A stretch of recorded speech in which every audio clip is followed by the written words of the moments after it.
So decided to make a video today for a couple of reasons. First, I couldn't find a video, anything about like what I've been doing here on the internet at all, so I thought I'd make one. Basically, it's minus 25 right now here in south central BC and Canada, and that's like minus 11 Fahrenheit, so it's cold. And we partially live in our trailer, which is under a shelter with our cabin on the other side. So what I've done is, besides the usual skirting with foam around the bottom, I have sort of invented this heat exchange system.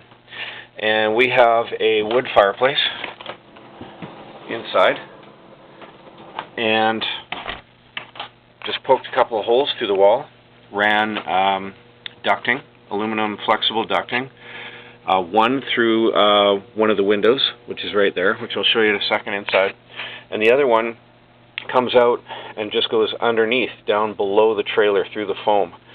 So one of the things that this does that a wood fireplace inside your trailer cannot ever do, this system provides positive pressure.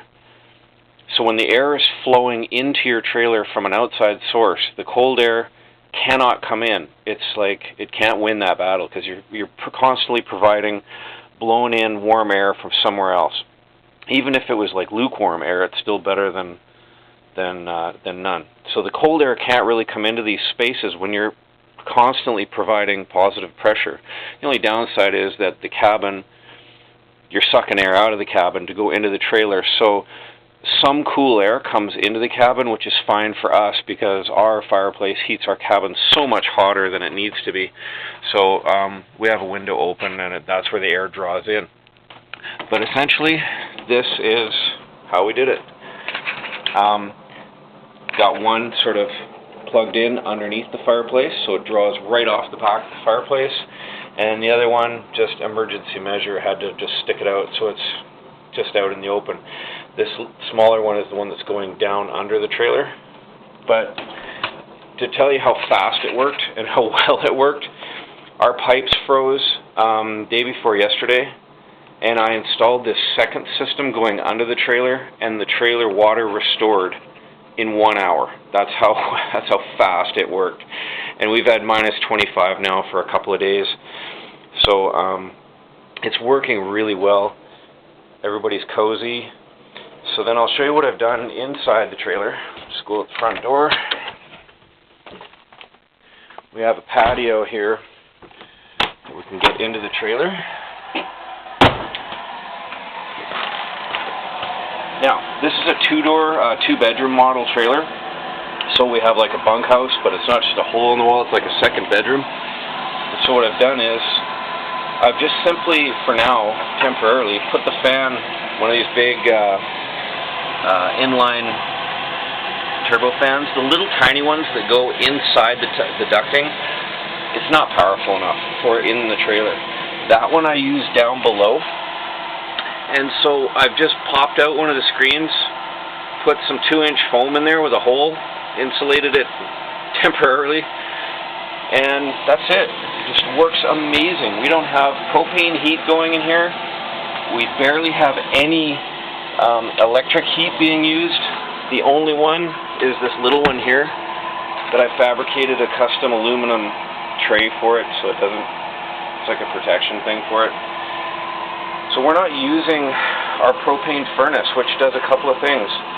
Part of the problem with wintertime use in the trailer is moisture, and we don't get moisture because we're getting constant, dry, warm air from our fireplace blown into the trailer.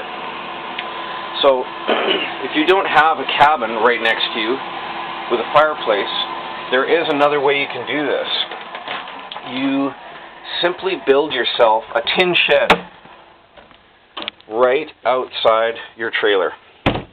Build yourself a tin shed, put a fireplace. It doesn't even have to be certified. People are giving them away. You can get one for like super cheap. Build yourself a tin shed, drywall it with the concrete fireboard, and run your fan and your tubing from that into your trailer. Build it like 5-6 feet away from your trailer and have constant positive pressure. the amount of electricity that you use. I have two of those fans running, one small one and the one big one, and the amount of electricity that I'm using is like 3.5 amps compared to 11 or 12 amps per electric heater. So the electrical savings is awesome. And if you're down, the power's out, and you got to use your generator, man, it's so much easier to run the fans than it is to run a bunch of electric heaters. Our trailer already has the insulated tanks and whatnot, but it still froze when we got to minus 25. Anyway, hope you found it helpful, and check out my website, heavymetalwelding.ca.